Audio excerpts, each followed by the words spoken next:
Hi everyone, I'm Dr. Brandi and welcome back to my channel. Today we're going to be doing another segment of Health Tip Tuesday. So Health Tip Tuesday is when I answer your pressing health questions. If you'd like to submit any questions, you can do that down below in the comment section, or you can do it over on my Instagram. So I choose a topic out of this bowl and I answer it. And I get these questions again from your submissions. So thanks for everyone who submits a question. Let's go ahead and get started. Okay, so today's first question. Does organic food really matter? So this is a great question, and it is a twofold question, right? The first part of it is, does it matter to your health in general? The answer is yes. So the idea is that in non-organic food, things like GMOs are present, the use of more harmful pesticides are present, as well as in our meat supply, you have things like growth hormones specifically, and steroids and antibiotics that are used in the meat that we consume. If you've ever seen a chicken breast from the US, it's literally like as big as your head. A non-organic one, compared to an organic one, it's gonna be a lot smaller just because they're not pumping them full of growth hormone to make them larger. So from an overall health perspective, yes, it matters. Another reason why it matters is because of accumulation. So I'm not sure if I've mentioned this before on my channel, but basically your health when it comes to your environmental exposures is like this bowl. So you're gonna have, one non-organic chicken breast, right? So that's exposing me, say, to growth hormone, antibiotics, and steroids once. But if I'm eating that food or non-organic food multiple times a day, at some point my bucket's gonna overflow. And at that overflow point, you can wind up becoming symptomatic and wind up in an office like mine to kind of help you detox and eliminate more efficiently, to lose fat, because fat is where we store a lot of our toxins that we don't get rid of, to improve our bowel movements, because that's how we eliminate those toxins. So on a grand perspective, yes, organic is better. However, if you can only afford non-organic or conventionally grown produce, I still encourage you to consume that fresh produce over processed foods. So when I tell my patients and I counsel them on their diet and going organic versus not organic, I basically say do the best you can with your budget. If I were to recommend one thing to be organic, I would say your meat as well as your eggs, and then slowly as you can afford it, integrate that fresh organic produce. So yeah, it's kind of twofold. It's obviously what's best for your health, but also what's best for your wallet, because at the end of the day, you can't go broke. You need to be able to survive off of what you are living off of, what you've budgeted. Okay, next question. Stirring it up here. See what we get. Having a hard time with this question. Okay, another really good one. How do I know I'm ovulating? So for those who don't know, ovulation is when the egg releases from the ovaries. This happens once a month. Basically, the first half of your cycle is preparing the lining of your uterus, making it a lush and fruitful place for your baby to live, right? You get increased blood supply, you get increased blood vessels, the wall thickens. At the middle of your period, so that first half is all about growing that uterine lining. The middle of your period, or the very peak, so if you have a 28-day cycle, this would be day 14, is when your egg releases from your ovary.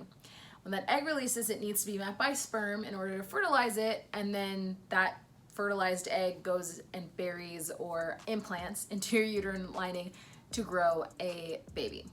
If that doesn't happen, then it results in shedding of that excess lining, and that is what your period is. So your period is just the fact that you didn't get pregnant, so that beautiful, lush, cushy home that your uterus just built is broken down so that it can start the cycle all over again. That's another reason why it's called a cycle, because it cycles, and every single month you go through this same process.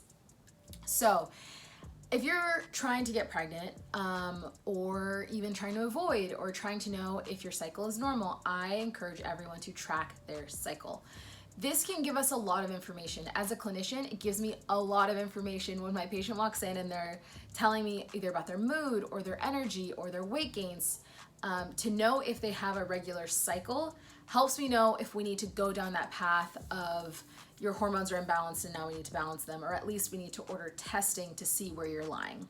So if number one, track your cycle to know if you're cycling normally. If it's too short or too long, you might notice that you can't tell when you're ovulating. So it is really beneficial to know what your cycle is doing to know when your ovulation point might be. So one of the signs that you're ovulating is called middle Schmerz pain. If you've ever been in that middle cycle and you start cramping or you feel a pain either on the right or the left side of your pelvis, that could be your egg releasing from the ovary. So that's one way to know. Some women feel that occasionally, some don't feel it at all. So it can kind of be all over the place. A more consistent way of knowing that you're ovulating would be to track things like your cervical discharge. If you are ovulating or if you're getting close to ovulation, your cervical mucus will start to thin out and then it will also become sticky like an egg white. So you should be able to do this and you'll kind of see it track between your fingers, if that makes sense. So those are two ways to know. You also might notice an uptick in libido at that kind of middle point of your cycle, and that's basically your ovaries trying to get you pregnant, right? The whole point of your period is to end in a pregnancy at some point. So looking at your partner and feeling like they look a little more desirable than normal can be a sign that you're either close to ovulation or going to be ovulating soon. Another way and a reliable way to determine if you're ovulating is to track like your temperature is one way, but also to track your ovulation. They sell ovulation kits at the grocery store, or you can find them on Amazon. And so you get an ovulation kit, follow the instructions, and that can tell you if you've ovulated or if you're getting close to ovulating within the month. And then if you are trying to conceive, it gives you a good idea of when you should be having intercourse versus when you can have it for fun, but it won't result in a baby. That's something that I've seen be frustrating for people, for patients in the past is, you know, we're having sex all the time, but we're not getting pregnant, and sometimes you're just not doing it at the right time. So I hope that answered your question about ovulation.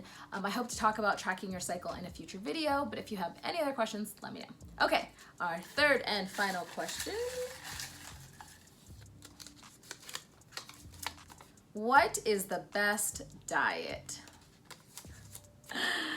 Okay. Oh, so tricky. So I believe the best diet is the diet that you feel the best on, that you feel the healthiest, that you're asymptomatic on, that you thrive on. And that can look different for a lot of people. However, there are some underlying things that are similar in the diets that people tend to feel best on. And I'll kind of go over that. So when it comes to ones that are full of whole foods, people tend to feel better on them. So we're talking fruits, vegetables, nuts, seeds. So a lot of people don't tolerate dairy. So for a person who doesn't tolerate dairy very well, I would say an ideal diet for them doesn't include dairy or doesn't include gluten. So I take a more individualized approach when it comes to assessing diet, and kind of say, okay, have you tried A, B, C, and D, right? Have you tried paleo? Have you tried vegan or vegetarian? And then we kind of go from there and see how did you feel on it, and if you felt great and your hormones are still balanced and your blood labs look good, then great, let's continue to monitor it. And if you've tried a diet and you don't feel so great on it, or you feel sluggish, or you have a lot of digestive issues, whether that be gas or bloating or either constipation or diarrhea, then we're reassessing. The reason why I take this approach is because some people feel amazing on a vegan diet and some people feel very deficient and depleted. Some people feel amazing on paleo and some people feel deficient and defeated. It's kind of all over the board.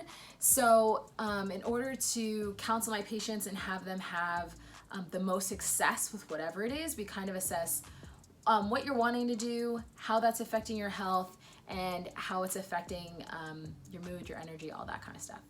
Okay, well that's all the questions I have for today.